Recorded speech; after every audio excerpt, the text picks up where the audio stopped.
Hi friend, welcome back. Today we're finally getting back into this 100-day project art journal. I made this art journal using a cereal box and some elastic as binding. So I didn't do any sewn in binding, making it a lot simpler and a lot quicker to DIY this art journal. The pages that I used are repurposed children's books that were otherwise headed to the landfill. Okay, so I made 10 inserts. As I've said, it's 100 days, so 10 inserts. Each insert has 10 pages. My subject for the 100-day project was affirmations on acrylic. The affirmations only go so far. I think they only go into signature number 2. It began to feel like an extra thing that I had to do, and my main goal was to paint. I thought it would be great after the 100 days to have a collection of 100 affirmations. I still think that that's great, but I feel like for me that would have been enough for a 100-day project in and of itself, just 100 affirmations.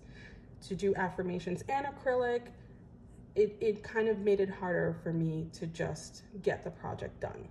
Now that I've explained a bit about the book itself, I'm going to give your ears a break from my voice and let you enjoy the flip through with some music. When the process portion of the video begins, I will tell you why I stopped my 100-day project.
So this is the one that I ended up doing today, And if you'd like to see how that process went, then keep watching.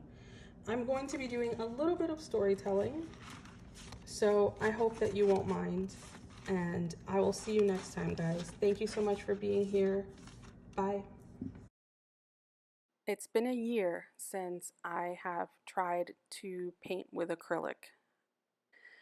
And while in some ways I think art is kind of like getting back on a bike, when you do get back on the bike, it is kind of a little wobbly in the beginning, isn't it?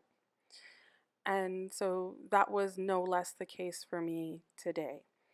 And I went into painting today really cautiously and really doing my best to not overthink the process and to enjoy the process. Not being able to enjoy the process was the exact reason why I stopped last year. And so I wanted to make sure that I didn't come back in with any pressures. And so instead, I actually chatted with you the whole time. You'll just have to take my word for it because I then deleted all of that audio.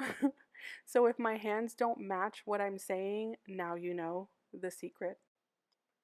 I deleted the audio because it was kind of all over the place. It was very much a stream of thought. If you follow me on Instagram and you watch my stories, then you know that I'm very much known for starting a story with, one thing and then, you know, two stories in, I've already addressed three separate stories, and then I'm basically bouncing back and forth between all three before I reach the original point of why I came to stories. So yeah, if you're familiar with me over there, then you know that that's how it can be, and you're kind of used to it, and you kind of just like buckle up and hang on for the ride, right?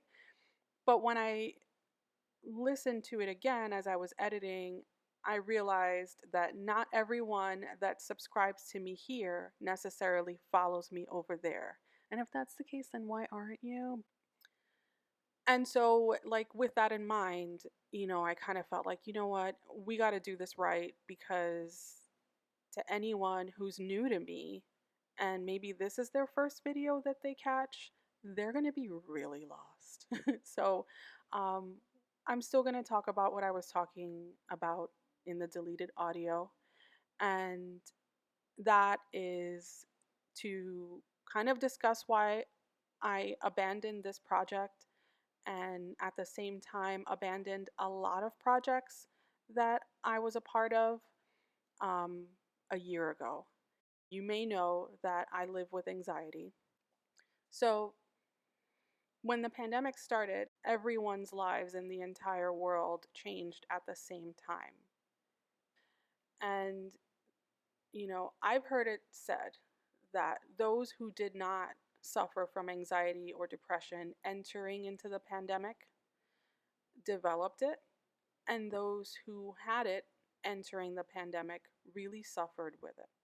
And I guess in this instance, I will use a word like suffer because it was really hard. It was hard to be uncertain and still try to find a sense of control in in our lives. And speaking specifically to myself, it was really hard for me to kind of get a grip on something because everything was changing every day. Like it felt like I was always in this rerouting mode. I've said this to my friends in my personal life. Like I felt like a GPS, Every day there was a new development, there was a new guidance, there was a new whatever the case.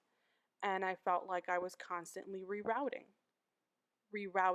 to keep my children safe, rerouting to, you know, assess like what our safety measures would be with my husband, and rerouting my own emotional gauge.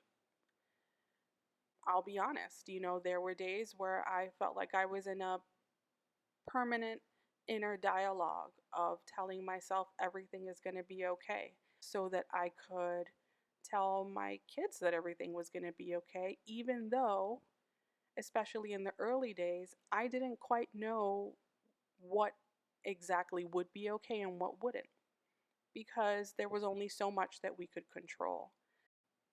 And that just adds a completely different layer of anxiety because um, now I'm not just constantly concerned about how I'm feeling, I'm constantly concerned about how they're feeling.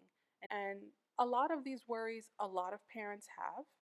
Um, so it's helpful for me to know that, that's something that all parents experience. But while it's helpful, it doesn't necessarily take it away. It's still something that I have to manage and kind of keep in check, which is why, if you've seen my bullet journal, you know that, I track my moods, I track my anxiety levels, and I track those things so that I can know when I should be kind of rerouting and looking into my coping tools and how I can kind of like manage what may or may not be an anxiety spike. And this has been helpful for me since I started the bullet journal method. Um, and so that's what I do. And, I still speak to a therapist and I still think that that is an invaluable tool. I know that it's not available to everyone. It can be expensive. Not everyone has insurance. Some insurances cover more than others. I will always say to anyone who asks, if you have therapy available to you, give it a chance because your mental health is important. So, a year into the pandemic, my body was like, yeah, we're done muscling through this pandemic. We need a break. And so last year in March, I had like a massive anxiety attack, different from any anxiety attack that I had had before. It was so frightening that I thought I was having a heart attack or a stroke. And I went into the emergency room. And the short version of that story is that everything turned out to be okay, but it was a 2-month long process of making sure that everything was okay. And within those 2 months, I was agonizingly afraid 24 hours a day and still had to parent. At this point, I had reached max emotional capacity, and I did not feel like I could do anything that was extra. And at that point, I decided that I would abandon anything that wasn't essential for day to day living.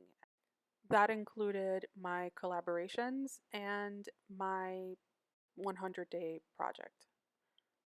It was a hard decision to make because I had always considered art and any kind of creativity as an emotional coping tool that had worked for me for years. But at the time, I was under such stress that I was completely creatively blocked, and that forcing it was making me feel actually worse.